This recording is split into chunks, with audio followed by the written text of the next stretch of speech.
to Tell Me Your Story, New Paradigms for a New World. I'm Richard Dugan, your host. Hey, thanks for joining us here on the program. You do know that we come your way Sundays at 7 a.m. and 7 p.m., Monday mornings at 1 a.m., streaming live at those times at richarddugan.com. If you go to richarddugan.com, you'll also see where we are putting the podcasts on SoundCloud, iTunes, TuneIn Radio, Spotify, Stitcher, Player FM, Blueberry, and many other locations you folks are reposting to. And thank you so much for doing that. It's great to have that expansion. We are also on YouTube where you can watch these videos. All you have to do is go to Richard Dugan. That's the name of the channel. Tell me your story. Just look for the guy with the hat. Okay? Won't be hard to find. We are going to have a fun program today. We have a returning guest, and we're very excited to have Joseph Cardillo joining us again. If you don't remember the last time he was on the program, we were sort of talking, well, as on most programs, about a lot of stuff. But in particular, we were talking about the 12 rules of attention. He has many other books as well, and we hope that you will go to his website, which we'll give you here in just a moment, so that you can continue your evolutionary process. And of course, you want to go to josephcardillo.com. And of course, Joseph, very easy, Joseph, and then Cardillo, Cardillo.com. Joseph, thank you so much for joining us here on the program again. It's great to have you back with us. Oh, you're welcome. Thank you, Richard. It's a great, great show. I really appreciate that. And of course, you've got many other works that folks can check out as well. Body Intelligence. You also have one called 5 Seasons. Your playlist can change your life, which I find interesting because I have a playlist on, for example, Spotify, where is also where you can hear this program as a podcast.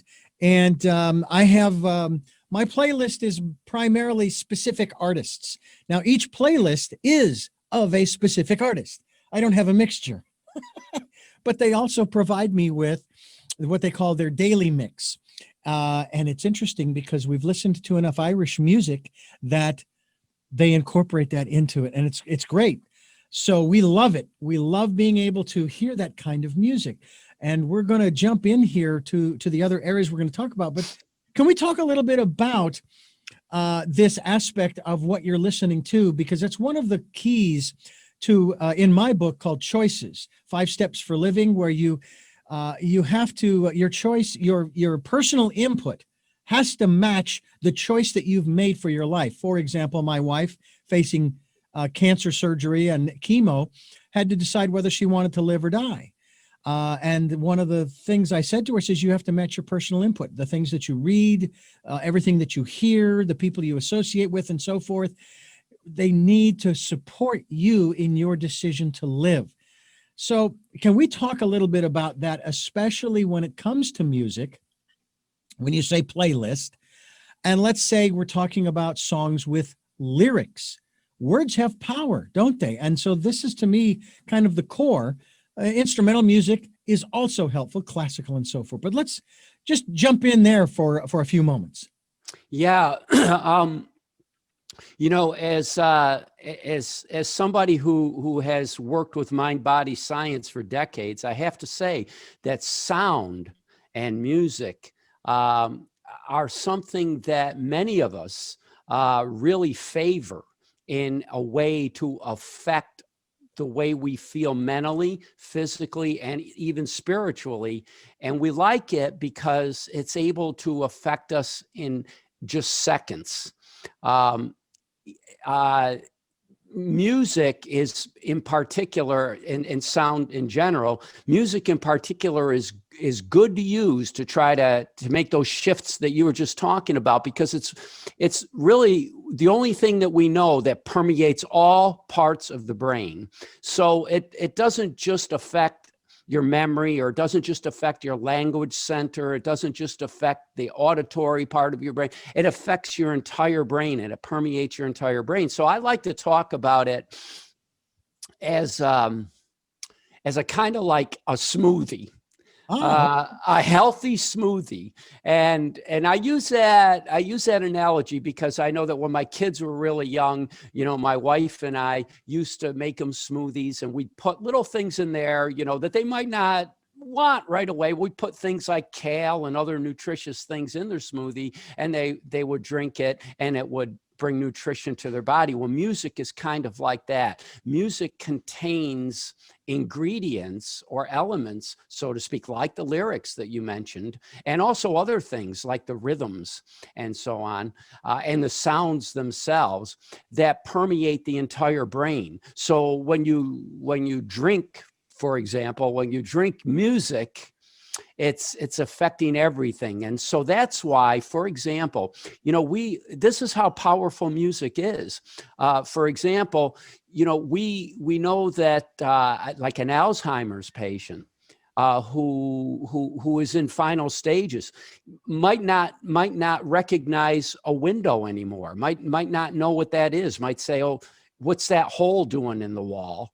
And they won't know the name for window. They might not know your name, but you could put on a copy of the Beatles' Yellow Submarine, for example, and they would know all the lyrics and sing along with it.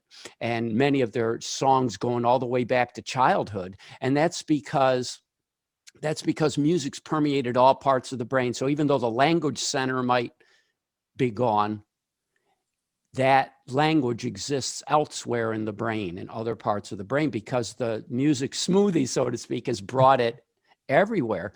And we can use it to affect mood. There's only one thing that can affect you quicker, and that's scent. But, we've all done that. We smelled something that blasts us back 10 years. Well, music is second only to scent, and it's a real close, fine line. It's very, very fast. It works in milliseconds. So if you know a piece of music that uplifts you or that calms you down, you should start a playlist today. Start it before you need it. And Yeah. therefore you have it when you need it. And I've got in my book, I talk about all kinds of things that you can do with music, from increase your energy to change your mood, to increase your organization and acuity, creativity, and increase your memory and recall, and so on. So music is just an incredible influencer of our physical, the way we feel physically, and also the way we feel mentally. It's just a great thing. And if I may expand on that a little bit to say, well, what about if we were to listen to certain sounds like the ocean or a forest or what have you? Same kind of effect, right?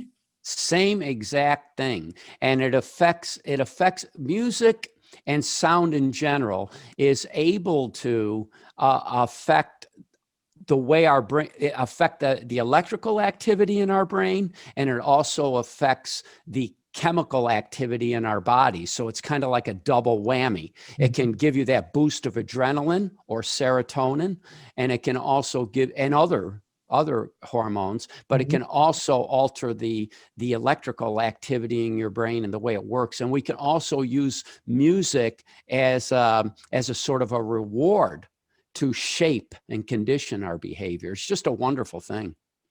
You also talk about, and I think we discussed a little bit of this in our last get together, visualization. Now we're talking going from the ears, but even though sound, music, and so forth permeates more than just the ears, obviously the skin, we feel it in our bodies, especially if we have it turned up rather loud and there's a rather driving bass or drum beat or what have you. But now we're going to kind of shift to visualization. And it isn't just, we're not even speaking here in the context of, say, the eyes necessarily, although there are those who can visualize with their eyes wide open. They don't have to close their eyes and imagine. They can sort of see things. And we've seen different movies and programs where they featured individuals who, for example, like Temple Grandin, if you ever watched the movie Temple Grandin, it shows how she views a certain scene and then starts to draw on a clear board, all with white chalk, if you will, very quickly how she sees it ought to go, how she sees it in her mind, which I always found fascinating as far as the cinematography and the graphics, CGI, and so forth. And some people do that. They will do that in their minds. And it's just incredible. What is it about visualization from your perspective, your experience, that is so important, valuable, and vital to our success as a civilization, as individuals, as well as our progression moving forward, upward and onward, so to speak, as a people. Well, visualization has a very, very special place in holistic arts, particularly when we're talking about being able to establish the great mindsets that we'd like to live in, and the physical flow that we'd like to live in as well. And I'll tell you why. It really is quite special. It's I could call it a gift from the gods, and I think I'd be pretty accurate in saying that, because as far as we know, visualization is something that is unique to the human species. This is something that only we can do. We can create in our mind a fictional situation, because it hasn't happened yet, and explore various ways we'd like things to work out, explore various avenues of action within that experience. So I could visualize a committee meeting at work, for example, or a conversation with a loved one before it happens, and consider the twists and turns of where that might go, and then choose for myself the way I'd like things to go, and then go over that in my mind, kind of like a little mind movie. We all do this, like a little mind movie, the way we'd like to see things turn out. And then when the window of opportunity opens up in real time, and we're in that conversation or we're in that committee meeting, sure enough, we're going to behave in the way we've visualized. And we're the only species that can do that. We're talking with Joseph Cardillo, and we're talking about the work that he is involved in. What is the main focus of that which your main interest, your main focus in terms of the work that you are doing these days? Well, I'm trying to take cutting edge science. So what I'm involved in primarily is research in the areas of attention, and what it is upstairs when we, what's going on up here when we pay attention. Is it chemical? Is it electrical? Is it neither? Hey. What is it? And what is it when we're not paying attention? What happens up here when we can't find our car keys, and we're sure we put them right there on the kitchen counter, but they're not there? What happened just then? Or, what happens when we go out to the parking lot and we say hi to somebody from across the lot, and it turns out to be somebody other than who we thought it was? What's going on upstairs? Or, when the student has studied for a test and knows it inside out, and then sits down at the test and suddenly draws a blank. What's that about? What's going on? And so I've been studying attention for decades.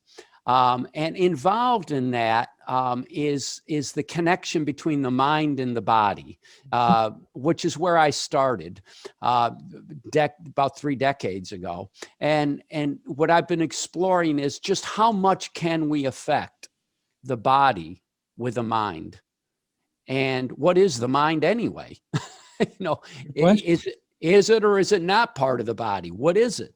And so that's what I've been going after, is that mind-body connection and trying to bring the best of my work and worldwide, really, research on these issues, trying to bring them together in a place, usually my books, where people can read these in their home and be able to use that material immediately. I want to make it a household functional item A friend of mine used to say, I want to make it as functional as a spoon. Mm-hmm. I want to take this science that, my kids ask me what I get so excited about. Why are you sitting there reading a 150-page lab report and salivating? Why are you so happy about this? Sometimes they wonder, what is it that excites you so much? What excites me so much is the possibility. It's kind of like panning for gold, the possibility of finding out something on this journey that we're all on that can be brought into the home and make somebody's life sweeter right away. A lot of the science that I incorporate in my books will probably hit the fan publicly 5-10 years from now, because it wasn't really done for that. It was done for other reasons. Yeah. But I'm taking it and I'm putting it into books so that people have access to this material. And, maybe somebody's having lapses of memory. What's that about? Maybe somebody wants to be quicker on recall. Maybe somebody feels anxious or stressed, or somebody's had a hard time paying attention because of COVID or whatever. There's great science that won't really hit the fan for 5 or 10 years, but I can bring it in to families now and have them aware of it, show them how to use it in a daily kind of way to improve what they're trying to do with their lives. And that's really what it's all about, because if I can take something and get totally excited because I know that tomorrow is going to be a better day for me, I want you to have it too. I don't want it just for me. So that's kind of where I'm coming from. How about the people who have contributed to, or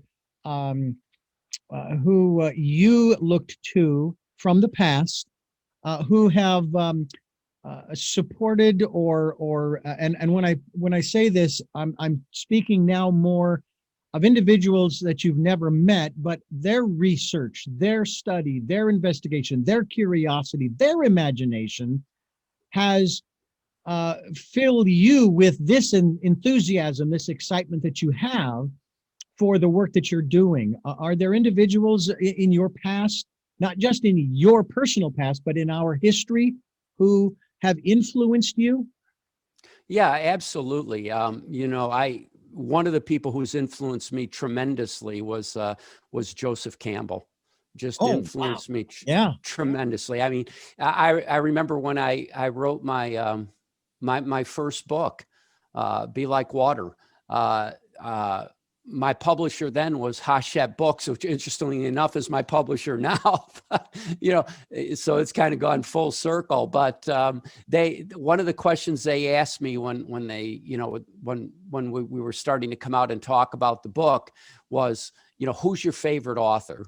And back then it was Joseph Campbell, and it's still Joseph. I love Joseph Campbell, and his very famous statement, "Follow your bliss." That has come to mean so many different things for me, over the decades. Mhm. And I think it does for people.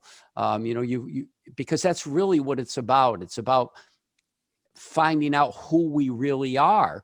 And here we are on this planet journeying around with all the other creatures and all the other people and everything else that's on the planet, really. You have to ask at some point, what is this really all about? And I think that statement, follow your bliss, contains it all, really. At first it's just, follow your happiness. What is it that makes me happy? What delights me? But then you start to realize that your bliss means other things more and more and more. And eventually I think it'll lead us, I think, to who we are and what we are. I mean, what are we? Roger Penrose, whom I have a lot of respect for, I love Roger Penrose, said the other day, he said, well, he goes, I'm a materialist, Penrose, about him. He goes, I'm a materialist. He said, but he goes, one might question this isn't an exact quote, but he said, one might question, what is the material? Aha. that's a pretty cool statement. You know, It I'm a really is. materialist, but what is the material? And I find that statement of Joseph Campbell's "Follow Your Bliss" kind of like that. Like at first you think, oh, it's this material that I'm following, and then oh, it could be that, and then oh, and then you realize all these things that really are our bliss. And I think it somehow has to lead us back to our the infinity that we were part of before we were here. And I think it has to lead us to that infinity again. You I know, think it's all connected. It's yeah. we're here now, but on both sides is a deep infinity. Well, the ancient wisdom teachings speak to just exactly what you said. And what I have often looked at, I've looked at that and I've said, okay, I get that, where we come from, where we're going to. Then why in the Sam Hill did we choose this material world, this dualistic world filled with all of the things? And when I think about the one, which we were and are and will be a part of in through infinity, as it were, uh, how is it that being omnipotent, omniscient, and omnipresent, and so forth, that we needed this experience? That's what perplexes me. Why is it that we felt we needed this experience of this dualistic world? And I have been struggling with that concept for some time, and I've come to the realization that it isn't dualistic. Yeah, It isn't, great. because No, it's it's not. just what it is. For example, and I use Yeah, the macro and the microcosmic worlds to make my point, and that is that when we look through the Hubble telescope at the universe as it's unfolding and things are moving and everything's happening out there, we're in awe. It's like, wow, is that cool? And the same thing on a molecular level, looking through an electron microscope, looking at the atomic and subatomic particles moving in the same fashion as the macrocosmic world is, and we're in awe of it. But we're not as in awe of here now, because we have layered it with, or masked it with, dualism, right and wrong, good and bad, happy, sad, and all those kinds of things. And I'm not talking necessarily about our emotions. I'm talking about our judgments or perceptions of our universe here. I call it the macro, micro worlds. And here where you and I live, Joseph, um, we need to stop passing judgment on the experiences, because they just are. And yeah. we just are. And that's all there is to it. No judgment. Absolutely. I go back to, I had just written Be Like Water. I had just written, it had just come out. And my wife and I were about to, it was great. Our first daughter was about to be born. The book had just come out. And this was just a great time in our life. We were heading out to an island off the coast of Massachusetts for the winter. And it was snowing a lot on the island that winter. And we were going there. There weren't that many people on the island, I got to say that. But right before we left, I was speaking with a mathematician friend of mine. And we were talking about bottom up experience. Well, we were talking, he was talking mathematically, but we were talking about bottom up experience and top down. And so he really got me going on this whole idea of emergence and bottom up experience becoming what it is.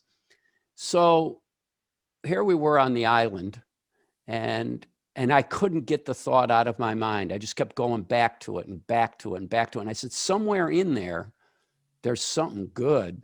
I just kept thinking about it. I mean, I understood top down and all the ramifications in psychology and so on, but I was looking at it differently here. He had me looking at it differently. And one night I woke up in the middle of the night. My wife is asleep. And I woke her up. My eyes were like this. I woke her up. I said, guess what?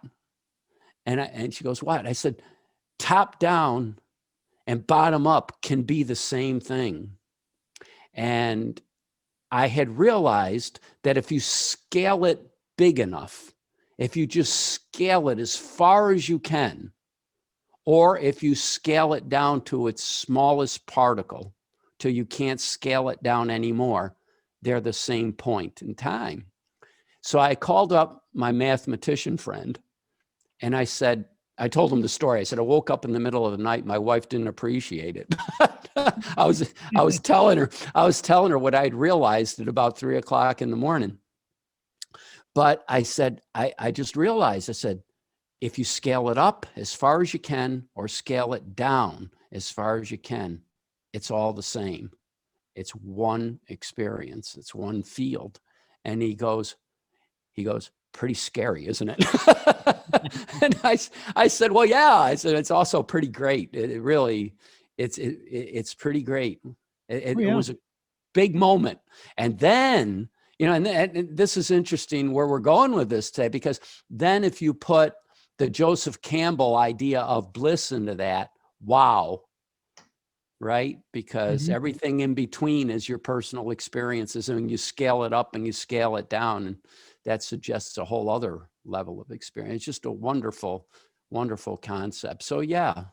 And I think attention, I mean, I this is what keeps me so rooted in attention research, because, just following those concepts involves your attention network. But, when we pay attention to things like this, our attention network, again, brings it into our mind and allows it to affect the rest of our lives in ways that, when we were talking about visualization, in ways that we want it to affect our lives. So attention and visualization are really a tremendous way of self-care, of self-health care, and of healing ourselves on so many different levels, and discovering and following our bliss too. We're talking, of course, here today with Joseph Cardillo, and we're talking about a lot of the work that he's doing right now. We're discussing visualization, and Joseph, it's great to have you on our program for the second time. I know. Yes, indeed, ladies and gentlemen. Even in recorded programs, sometimes you just keep right on rolling, which is what you're supposed to do. Visualization is one thing, but I know we're going to be talking about a lot of other things down the road as well. It's just, to me, fascinating. One of the other aspects I wanted to throw into the mix here, especially in regards to visualization, you talk about the mind. And I read something just recently. I didn't read the whole article, but I read enough of it to get the gist. And that was that they're starting to, the question is, where does consciousness reside? They wonder, is it in the mind? Is it outside the body? And this particular article was talking about how what they're finding is that it's similar. I think it's similar to what Lynn McTaggart talks about in The Field. That's where the consciousness is. It's like this layer that not only resides around the body, but permeates the body. And there was a study that was done, a very fascinating study, getting permission from these individuals before they passed. They weighed the individual. Yeah. And after they passed, they had actually lost, like, I don't know, maybe a 16th, an eighth, a quarter of a pound. They had lost something. And it's like, well, what the heck did they lose? Because, their systems are just shutting down. Nothing has come out of the body on a physical level. Something had to have changed. What was it? So let's talk about this aspect. You talked about our imagination in terms of visualization. I want to talk about another aspect of that, but let's talk about this aspect of consciousness in that. And I'm trying to remember, was it, I want to say Schrodinger, that sounds familiar, and I'm not talking about his cat, but that it was stated that there is only one mind. Okay, a single universal mind, and that we are all connected in that respect. So I have to wonder about that aspect in terms of the research that and study that you've been doing in regards to our ability to create. And I know I'm throwing a lot of stuff out here. I get that, but can we kind of go down that road for a little bit? Yeah, we can. When I started working on attention, decades ago, one of the main things I was interested in at that time was consciousness. Mm-hmm. Very much so, and I decided to come down. We'll call it one rung on the ladder, but I Okay. think it's actually more than one. But we'll just call it a rung down on the ladder to just separate the two, to Mm-hmm. separate attention from consciousness. And the reason Okay. I came down to that lower rung had nothing to do with interest. Still, I'm vehemently interested in consciousness studies. However, we know so little about it that I had to come down that rung because I wanted to be in an area, given my main objective, to try to put something on people's, kitchen table at home that they can use tonight to Yeah. improve their attention, to improve their focus, to improve their memory and things like that. Whereas attention, you can get into the mechanisms upstairs that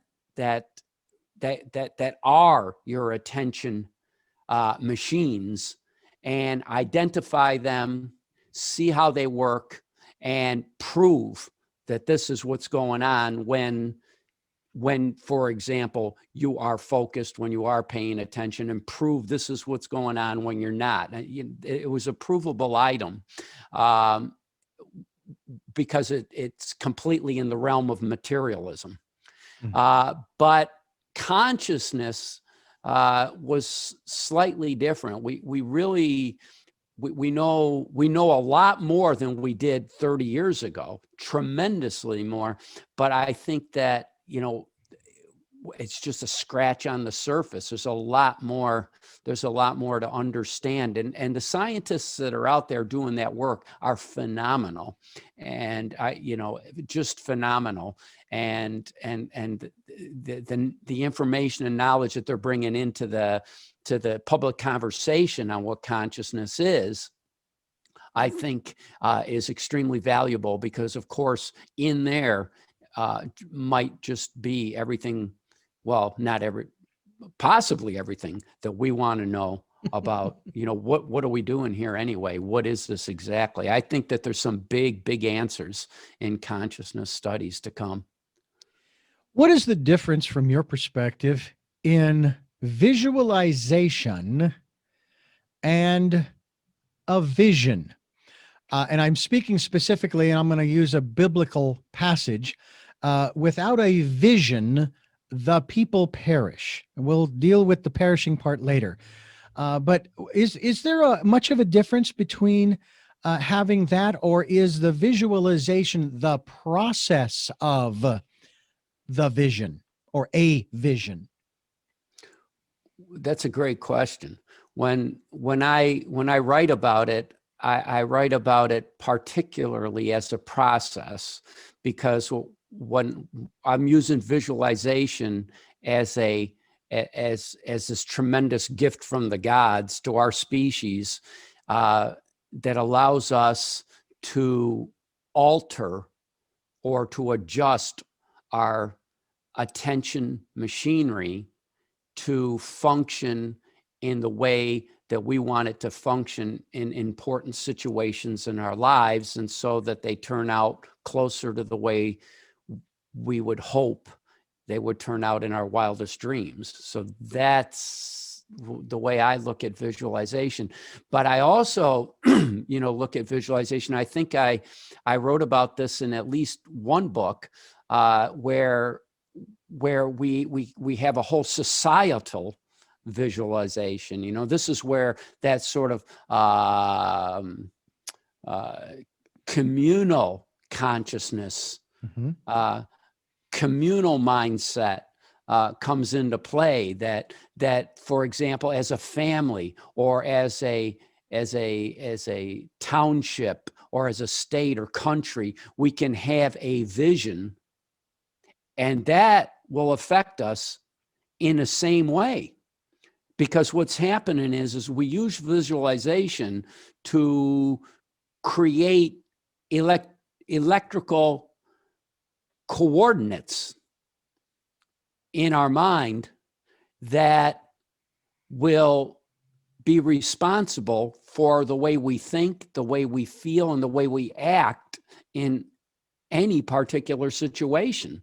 So the visualization creates those electrical coordinates, and the coordinates create the thinking, the emotions, and the behavior in a particular experience, which is why if we don't get in there and change those coordinates, we tend to act the same way in similar experiences.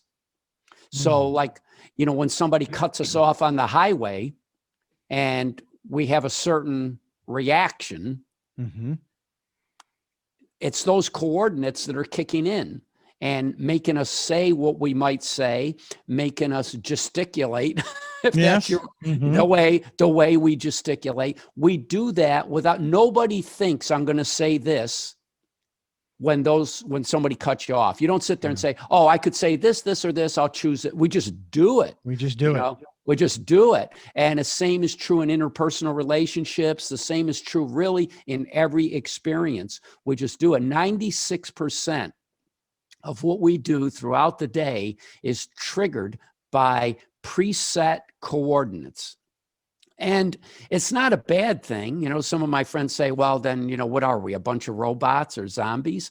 And it's not a bad thing. We need those coordinates. Otherwise, we'd be so inundated by information, we wouldn't have time to act. We wouldn't have time to, if we've got something perfected, we wouldn't have time to have to relearn it. So, it's a good thing. But, it also is something that if life isn't turning out the way we want it to turn out, or if we want to adjust it somewhat, it's something we have to get in there and fix. So that comes into play.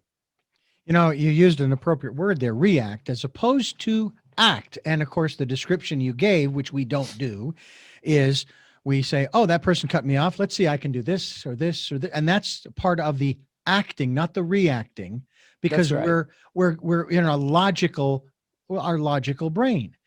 But when we're reacting, we're not in our logical brain. We're in our emotional brain, based upon, as you just said, just those past experiences and so forth.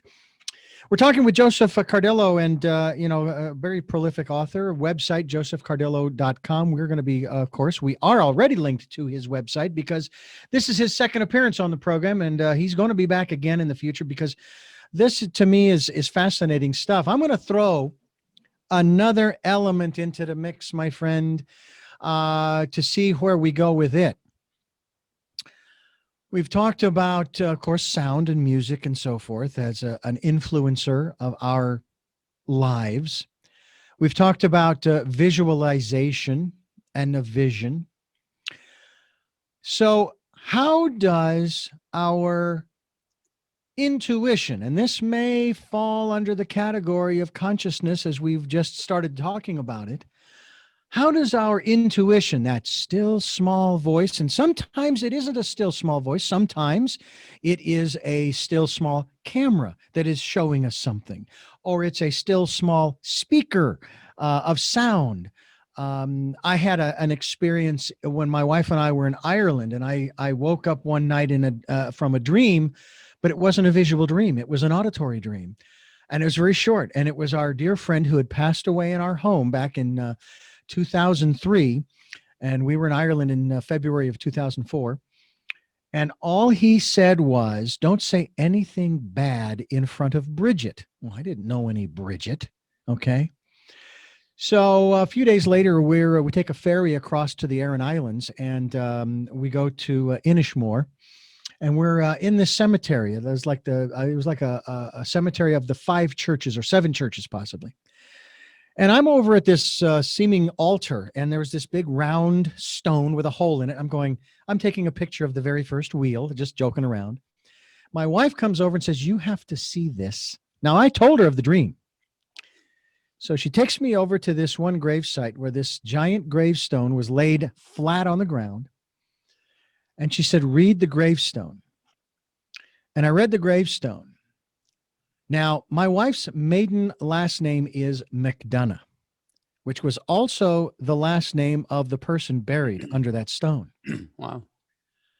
And the first name on that stone was Bridget. And when I read that name, I put my hand over my mouth and walked away because I was told, don't say anything bad in front of Bridget. So there was an example of, I don't know exactly what it was telling me, but it was a very interesting series of events that unfolded. And I just thought, wow, this is kind of cool. So let's talk about our internal life, our intuition, whether we want to call it the still small voice. I call it my friend because I don't believe that my friend is going to put me in harm's way, might challenge me, but that's part of what we're doing here is learning. Yeah, and I think that we can look at something like intuition from various angles. I mean, we can look at it, you know,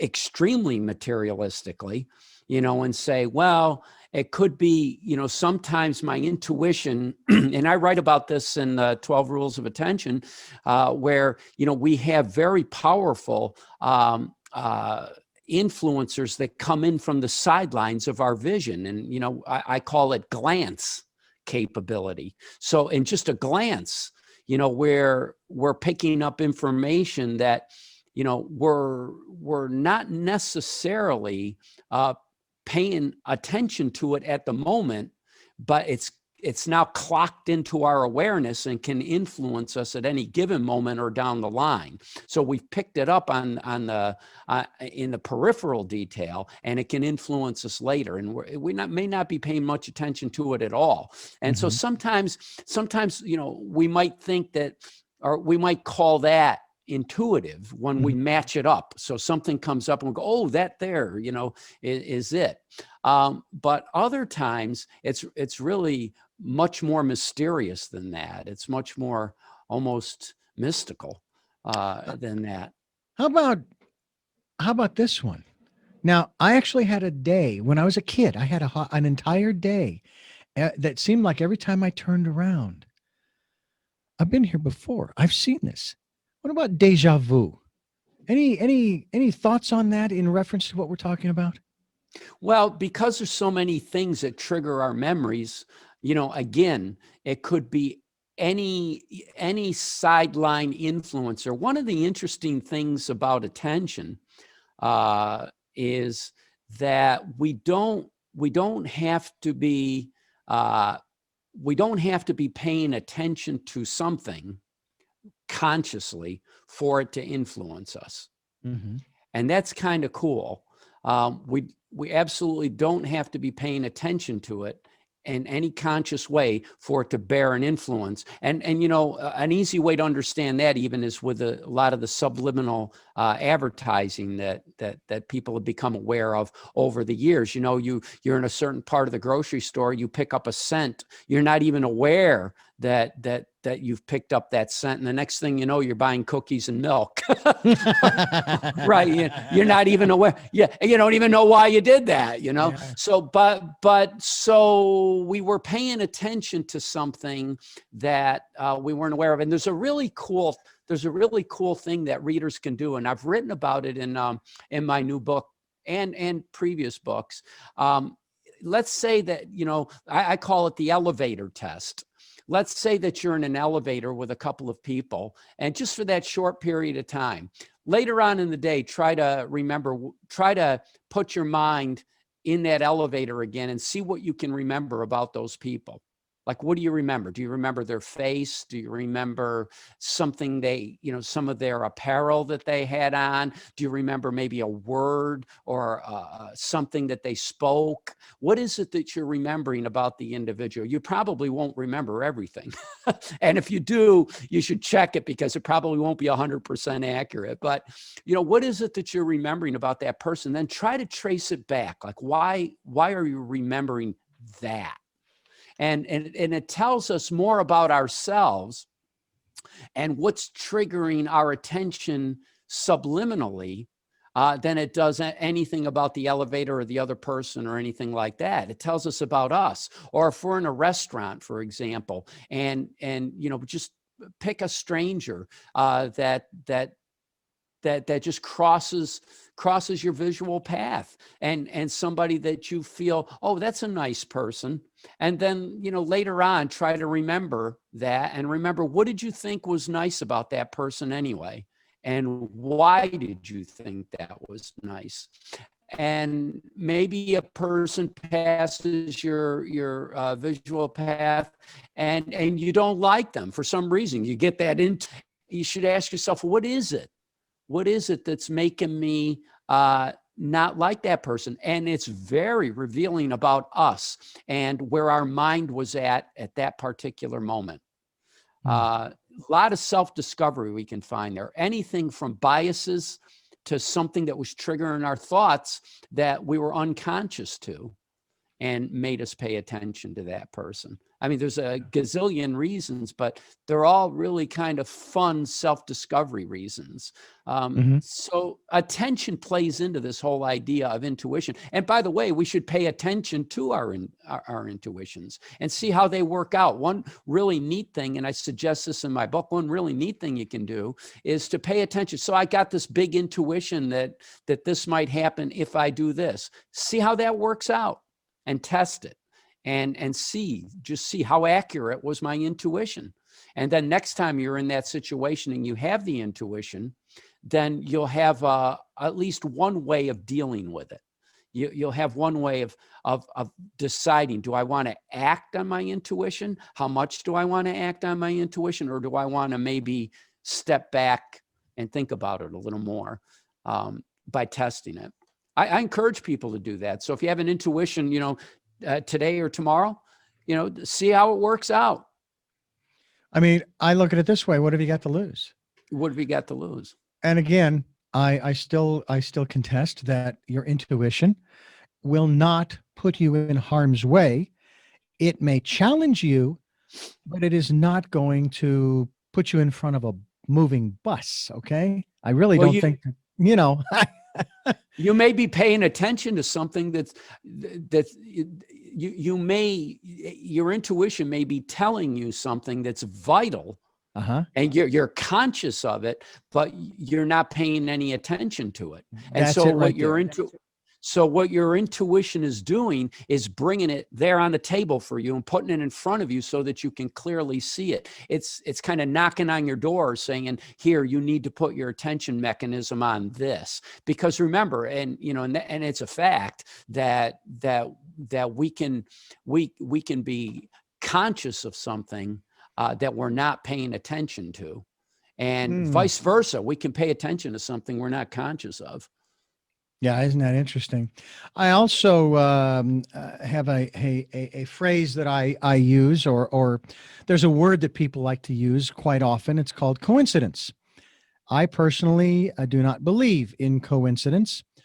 I believe in coincidence, because things that are happening that just happen to coincide at the same time.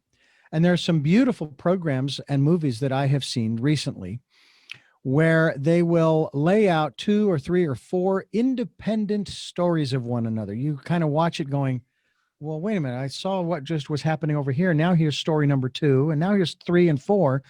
What's the relevance here? And then they start weaving those stories, and story 1 somehow miraculously, they might say, passes through story number 2. And then that passes and coincides with number 3 and number 4.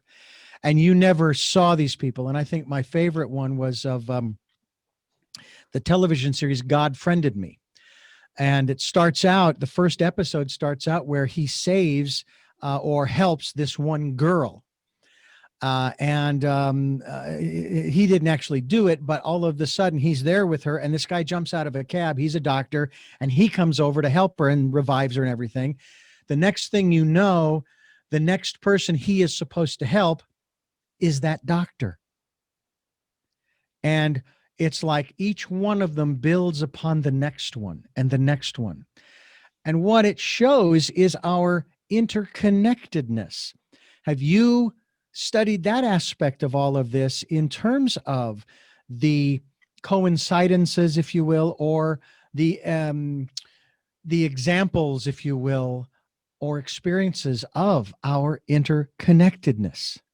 Yeah, yeah, and very much so. And I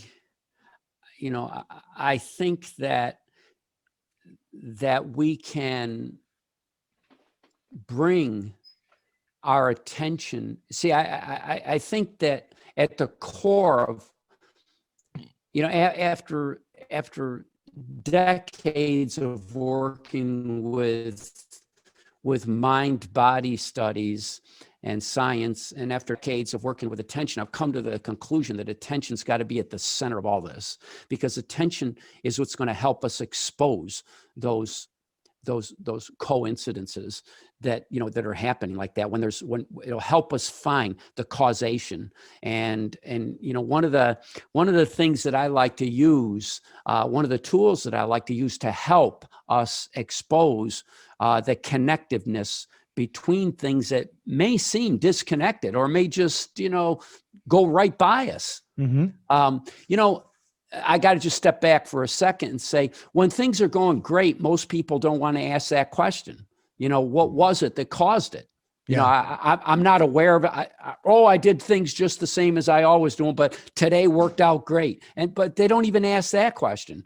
Most people don't, myself included. We just, we accept the gift of the good day. We just keep going forward. But when things turn out bad, or when something happens to us, we tend to want to know why, what happened. I don't want that to happen again. It was painful, or whatever it is. So we pay more attention to those kind of things than we do things that happen that are good. But my idea is to pay attention to both of them, and the way we do that is to use reflection. It's the other big mechanism that we have. We're able to reflect on things that have happened to us just now, or today, or in the near past, or even in the distant past. We're able to reflect on those things. And when we do, one of the things that I've asked, that I encourage people to pursue, is to try to trace the footprints.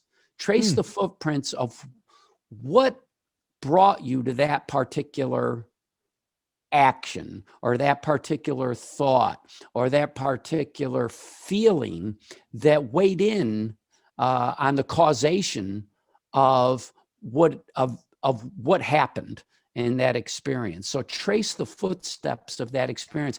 The way our mind works, it's in a millisecond. When we're in an experience, whatever it is, it could be a little tiny experience, whatever experience it is.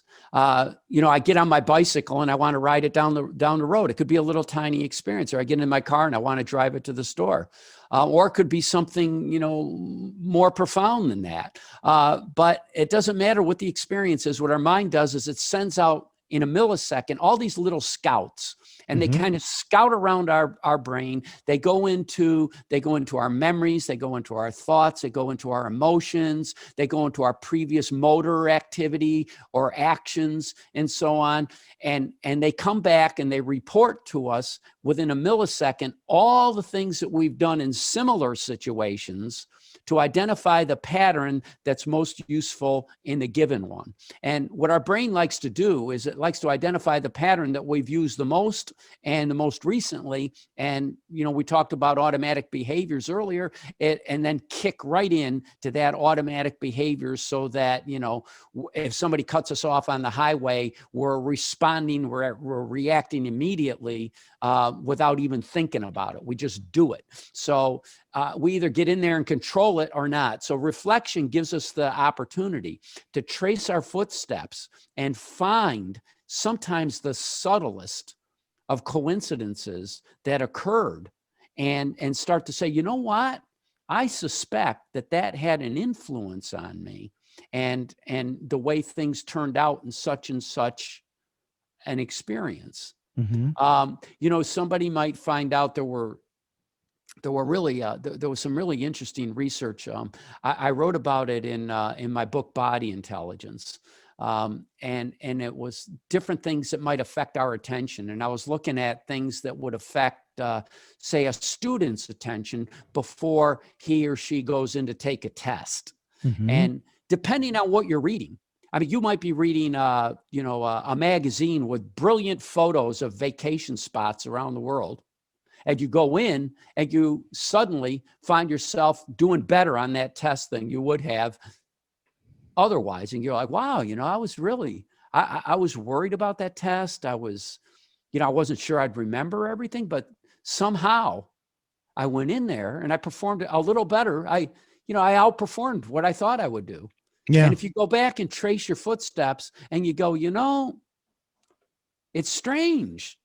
I was looking at that magazine. I was looking at those particular advertisements for vacation spots, and somehow that I suspect that somehow that might have had an effect on my mood.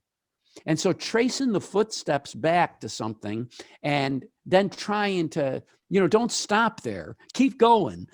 Try to find out maybe go back and look at those advertisements. Find out what was it about that influenced me. And you might just find out that there was something there that did influence you, kind of like in the same way that when you pick up a certain scent that you're unaware of in a grocery store, you're buying a certain product. So once you've identified it, it can no longer have that sort of subliminal effect on you. Now you brought it into the visible world and you can control it.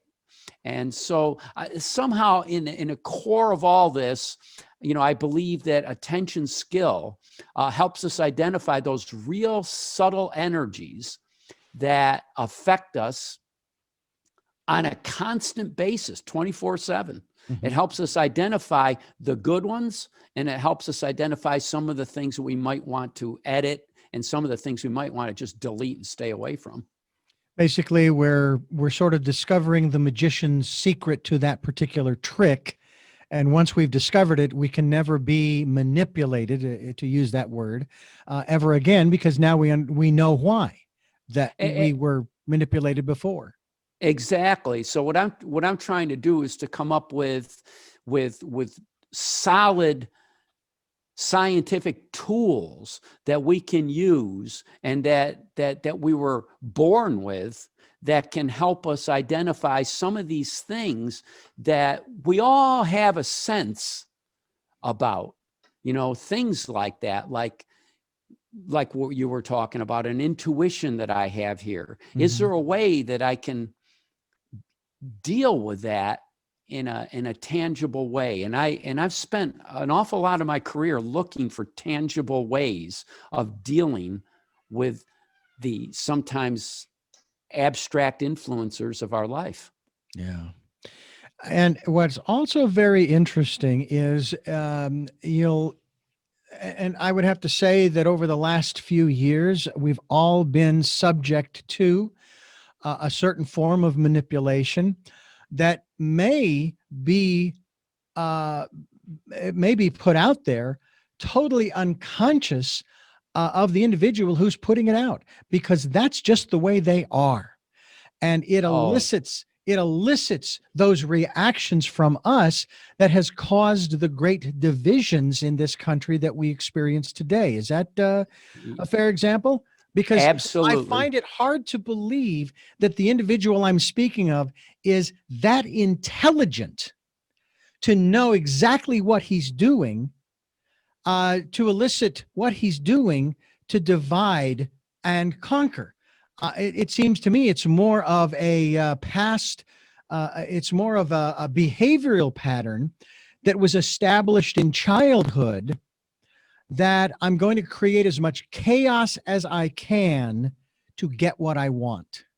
Yeah, there's a lot of truth to what you're saying, and along with the truth is the responsibility that we all have. Because I Mm-hmm. think that once we understand the way attention works on our minds, we are responsible to ourselves, and we are responsible to other people as well. We are responsible for the for the for the data, the data that we put out, Mm-hmm. what we say, what we feel, the way we show what we feel, what we do. We're responsible for that, because that's affecting other people the Mm-hmm. same way as it affects us. And the thing is that it has long range effect, Yeah. and anybody who's ever, I don't think you have to be a teacher. I think anybody who's ever worked with people at any capacity at all,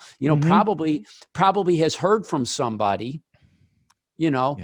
from 10, 15 years ago, sometimes longer Yeah. than that, who writes you a letter and says, you know what, you had an influence on me Mm-hmm. 15 years ago, and it worked out really well. It worked out great. And you're like, oh my God, I didn't even know that you were focused on me. I Yeah. was focused on something else. I was the guy in the elevator who influenced you, and I didn't even know it.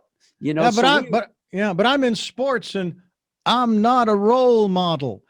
People oh, are watching you all the time. I'm sorry, but if you're alive, if you're a human being and you're alive, you're a role model to somebody because somebody is watching you. yeah. And Yeah. and so we're responsible. We're responsible to ourselves. We're responsible for the bliss Mm-hmm. that we are, and that we follow, and that we identify. But we're we can influence somebody else's Yeah. ability to Exactly. capture their bliss. And if I want to be on the positive side of that influence if I Yeah. can. Absolutely. Oh, Maybe, absolutely. you know You and me both. yeah. You and me both. Joseph Cardillo is my guest here on the program. Tell me your story, New Paradigms for a New World. We're talking about the work that he is doing. We've talked about, of course, visualization. We've talked about music and sound. Matter of fact, there's an article I'm going to read here in a little while. I only saw the headline of it. I didn't read the article, um, having to do with Mozart at the opera.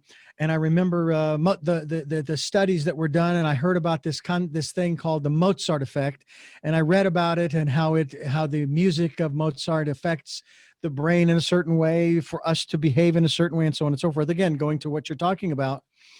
Then I read another article completely poo-pooing the whole thing, and I'm thinking, well, that's typical, because we've had that problem with foods. Well, coffee's great today, and tomorrow it'll kill you, and then the next day it's okay.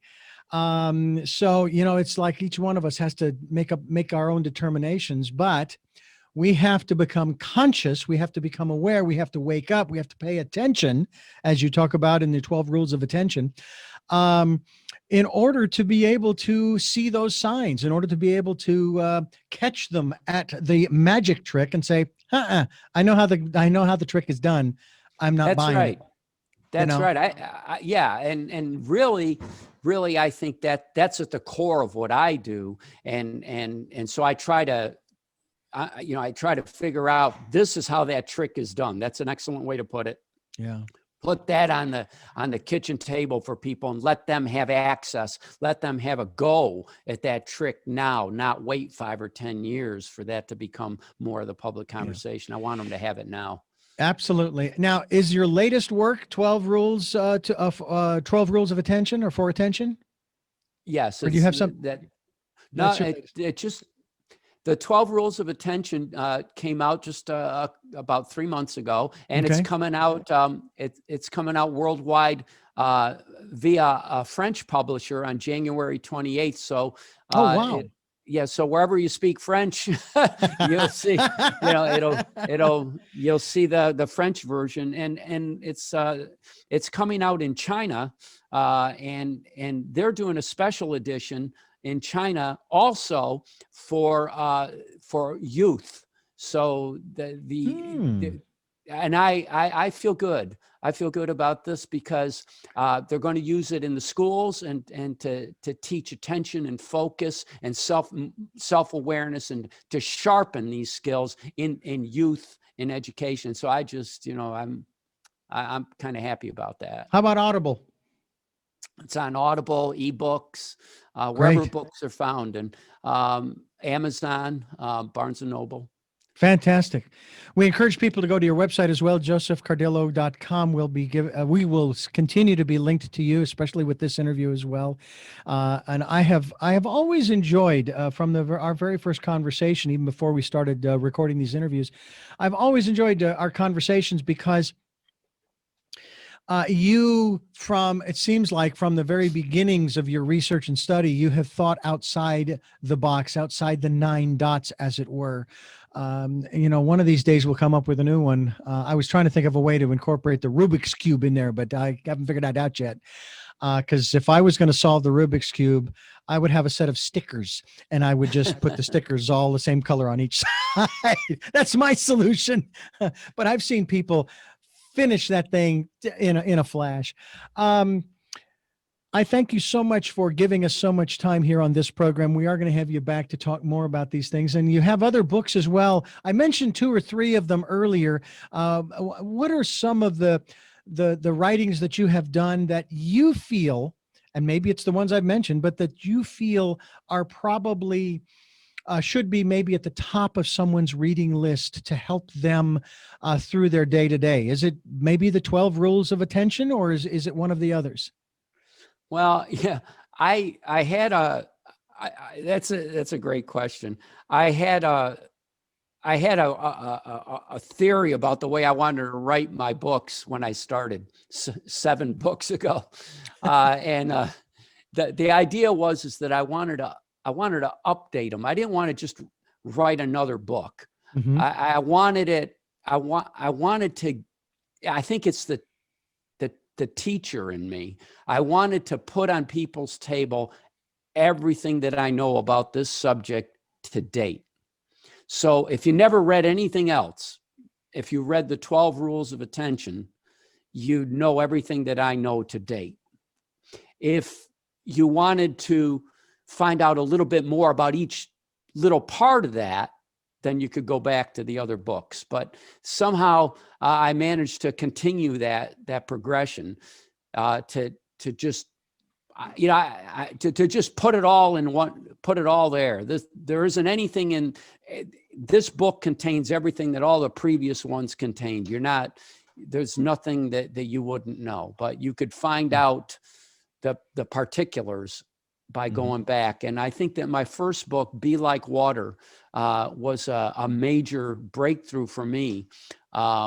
We could talk about that forever, but it was a major, just from the title, you can tell, Be Like Water, which a lot of people think came from Bruce Lee, and it did, but it didn't come from Bruce Lee, because Bruce Lee took it from the Tao Te Ching. So, so it was a high point, or the zenith point of the Tao Te Ching, and it basically suggested when you're in the dark and you don't know what else to do, just consider the metaphor of water. And what would water do? Would it become invisible? Would it break right through something? Would it become ice cold? Would it vaporize? What would water do? And so I think that my first book, Be Like Water, was a necessary book for my mindset, because it allowed me to start thinking that we need to live in a flowing, stress-free, kind of more peaceful mindset. And I think we got to start with that, don't we? We got to start with internal peace and calm, and also alertness, and then go forward into all these other areas. I think So that book has a special place for me with the 12 rules of attention. I'll tell you, be like water is paraphrased from my perspective by the saying, taking the path of least resistance. That's what water does, as well as the transformational process from liquid to solid to gas and vapor and so forth. You also have bow to life, and you have a symbol. This is 365 secrets from the martial arts for daily life. What is the symbol that you've got there on that particular book? It's a symbol for life. Okay. Uh, Chinese or Japanese? Chinese. Chinese. And Okay. the the whole thing about bowing to life goes back to the conversation that we just had, the wonderful conversation that we just had, where everything, if you scale it all up, you scale it all down, it's the same energy field. And so we might think we're different, but we're not. As people, we're all the same. And so when we bow to life, we bow to all that. We bow to everything that we are, that everybody else is, and this energy that is life. Yeah. Well, we hope people will pick up a copy of any of your 7 books here, as well as Can I Have Your Attention? That is one of his books. It's not a question, but it is a question because it's one of the titles. And then, of course, the 12 Rules of Attention. And it's basically how to avoid screw ups, free up happiness, and do more and be more at work. And before I let you go here, let me ask you, you're a doctor in what field? Psychology. Psychology. Holistic psychology. I always find it interesting when I have psychologists or psychiatrists on the program. I wonder if they're doing the old equivalent of the Rorschach test on me during this interview, because I'd like to know what's going on inside of me. Well, But go back to that idea. We don't know exactly what the material is. I like that. I really do. I'm a materialist, but what's the material? That's really, and who knows? Maybe the material is dark matter. For all we know, that's what it is. But we hope you will go to his website as well. And Dr. Joseph Cardillo, I want to thank you so much for giving us so much time here on the program. And I'm going to ask you the same 3 questions I asked you at the end of the last program. But before I do, I want to tell our listeners that you can hear this program on this fine radio station, 7 a.m. and 7 p.m. and Monday mornings at 1 a.m. That's Sundays at 7 a.m. and 7 p.m. They're podcasts as well on the homepage of richarddugan.com via SoundCloud, iTunes, TuneIn Radio, Spotify, Stitcher, Player FM, Blueberry, and many other locations that you are reposting our interviews to. Thank you for doing that. We also encourage you to go to josephcardillo.com. That's josephcardillo.com. And find out more about the work he's doing. I find it extraordinary and fascinating myself. This is really very cool, especially when it's right up my alley when you start talking about how you can basically take your playlist and it'll change your life, So your playlist can change your life, and that's one of his books as well. We also hope that you will support us financially. If you can do so, we have PayPal and Patreon accounts on the homepage and missions page of richarddugan.com. You can also go to the missions page to hear a little bit, see a little bit more, or read a little bit more about who and what we are all about. And also participate in the Decade of Perfect Vision, the 2020s, where you spend time going within and maybe have some moments of visualization where you can catch the vision for your life. That's really what it's all about. And hopefully part of that vision has to do with happiness, peace of mind, bliss, a wonderful place to be as well. And granted, we can't stay there all the time, but that's what makes it so special, is that we can always go back. No matter what's going on in our world, we can always go back to that state of bliss. So let me ask the first of 3. And the first is, who is Joseph Cardillo? Well, I enjoy answering that question because the top of my list is that I am husband to my wife and that I am father to my children. And that's who I am. And then aside from that, I'm a person who enjoys to try to unravel the mystery of what we're all doing here on this planet together and where we're headed, and what the purpose of all this might be.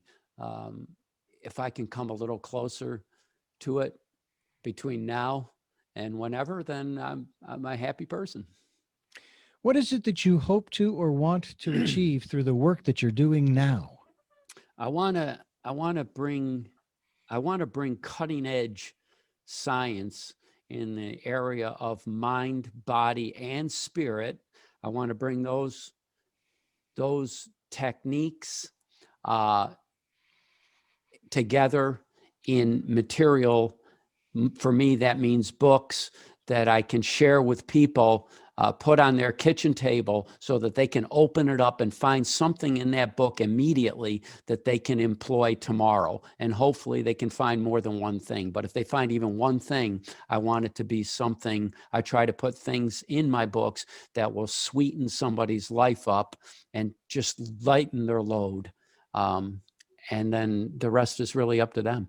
And finally, what is your life's purpose? I'm still looking, but my life's purpose, I believe is to be here, and to feel it as thoroughly as possible. And I think that we were born with a brain for a reason. I think we're intelligent beings who visualize. Remember, this gift of visualization is unique to our species. We have a brain. We're able to visualize. We have that power of choice. And I think that's all part of our purpose, is to use our mind to try to unravel this and to enjoy the process. Like when we can unravel something, so what? It's process. It's the process of trying to unravel it and enjoying it. And in a way, for me, it's recreational. Absolutely. Well, Dr. Joseph Cardillo, I thank you again for joining us and for giving us so much time on this program. And we do look forward to having you back again to continue this very extraordinary and I find very interesting conversation. Thank you, Richard. And I thank you for listening and watching Tell Me Your Story, New Paradigms for a New World, where we are also on YouTube. Go to the YouTube channel, Richard Dugan. Look for the man with the hat, okay? Not that hard to find.